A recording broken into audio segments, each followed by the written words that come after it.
Oui, bonjour, chers frères et sœurs. Je vous remercie de regarder notre vidéo à Revive International. Et je voulais vous remercier de votre patience. Peut-être certains d'entre vous vous demandez ce qui s'est passé depuis les réunions qu'on a eues en 2010, janvier 2010, quand je suis venu dans 5 différentes villes au Québec. Nous étions venus à Granby, à Sherbrooke, à Québec, Longueuil et Valleyfield. Et Dieu a fait de grandes choses dans ces villes.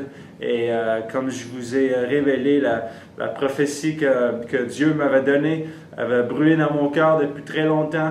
Et je vous remercie de tous vos supports et de toutes les choses que vous avez faites, vous avez donné vers le ministère. Je vous remercie beaucoup pour tout votre support que vous avez eu.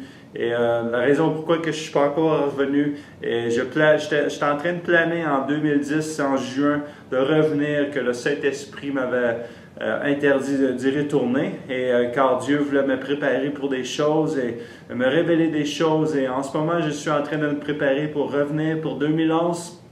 Car j'ai quelque chose que je veux vous révéler pour 2011, que Dieu a de grands projets pour la terre, pour son Église qu'il aime tellement.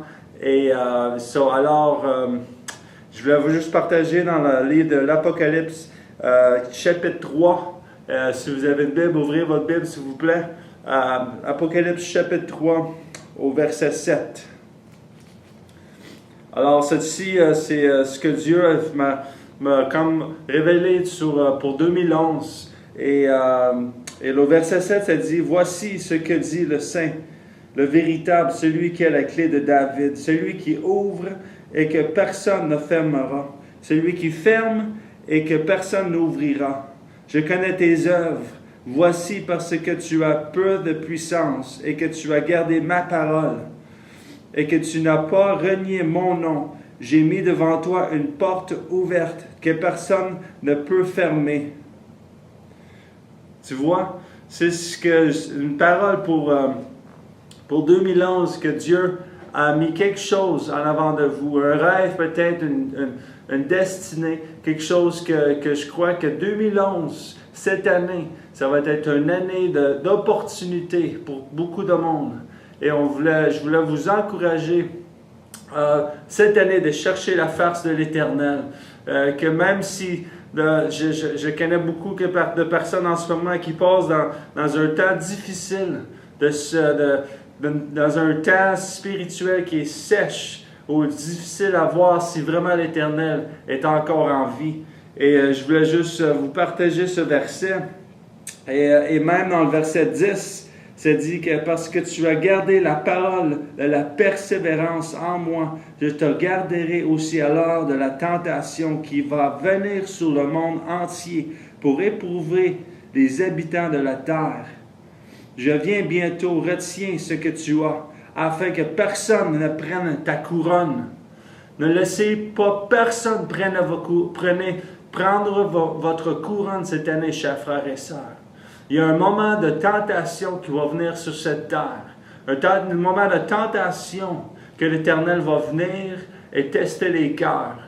Et je voulais vous encourager en cette année de chercher la face de l'Éternel, de vous planter dans cette parole, de vraiment voir comme Psaume 1, ça dit que l'homme qui médite sur sa parole jour et nuit va être comme un arbre planté près des courants d'eau. Mais il faut se planter dans cette parole. Et cette parole est vivante. L'Hébreu nous dit que cette parole est plus coupante qu'une épée à 2 tranchants. Et que tout ce que l'Éternel a promis, comme il avait promis des choses à Joseph, Joseph a continué à croire l'Éternel, à être fidèle dans ces choses. Et peut-être que vous passez dans un temps sèche, un temps dur. Peut-être que vous êtes dans un temps où vraiment, c'est quoi qui fait Dieu en ce moment? Mon Église est morte. J'ai la misère à lire ma parole. J'ai la misère à rentrer dans un temps de prière. J'ai la misère à voir les promesses de Dieu. Mais continue à persévérer dans l'Apocalypse que c'est dit. Continue à persévérer parce que tu as gardé la parole de la persévérance. La parole de la persévérance. en moi et je te garderai. Parce que tu as gardé cette parole, il dit qu'il va te garder au jour de la tentation. Et cette parole va être un renforcement dans ton cœur, un renforcement parce que le jour, comme Paul nous dit dans, je crois que c'est dans Éphésiens, quand il dit de mettre l'armure de Dieu et que tu vas pouvoir résister en la journée du mal qui va venir contre toi. La journée du mal qui va venir, ce n'est pas la journée où ça va être la fin du monde, mais c'est la journée du moment de la tentation qui va venir, un temps de tentation qui va venir, que tu vas peut-être avoir un temps comme Satan est venu dans le désert tenter Jésus pour lui vraiment essayer de mettre un doute dans sa tête. Mais le Seigneur est allé à la parole, il a dit, je te repousse Satan. Mais tout homme ne mangera pas seulement de la nourriture, mais de toute parole de Dieu. Alors l'Éternel nous dit de garder la parole de la persévérance. Et en ce temps, je vous encourage de persévérer. Je vous encourage de continuer à croire ses promesses, à continuer à voir que l'Éternel est fidèle.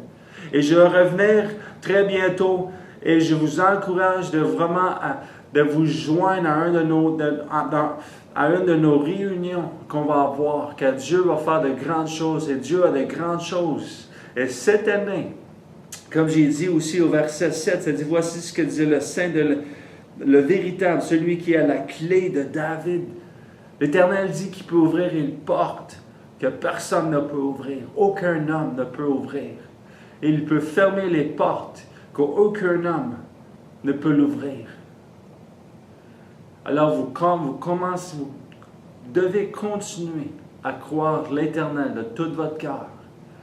Vous allez voir que ses promesses et que l'Éternel est encore en vie. Il est encore sur le trône et que Dieu est vivant en cette journée et que ses promesses, dans 2 Corinthiens 1,20, ça dit que toutes ses promesses sont oui et amen en Christ. Alors, merci encore. Restez en contact avec nous. Allez voir notre site internet à reviveinternational.com, REVIVEINTL.com. Et je vous encourage de rester en contact et de vous joindre à nous et que Dieu va faire de grandes choses cette année, de garder votre cœur ouvert et de garder la parole de la persévérance, comme ça dit dans Révélation 3:10. Et je vous encourage de continuer à persévérer, que le Saint-Esprit, je prie que le Saint-Esprit vous renforcisse et qu'il vous apporte un confort de joie et de paix dans votre marche cette année et de garder vos yeux comme dans Matthieu 25, Matthieu 24 ou 25, je ne suis pas sûr, mais que l'Éternel a dit de surveiller son retour, de rester de surveiller son retour, de regarder, de le chercher. Alors, je vous remercie, chers frères et sœurs. Je continue de prier pour vous et que l'Éternel a de grandes choses en réserve pour vous. Merci.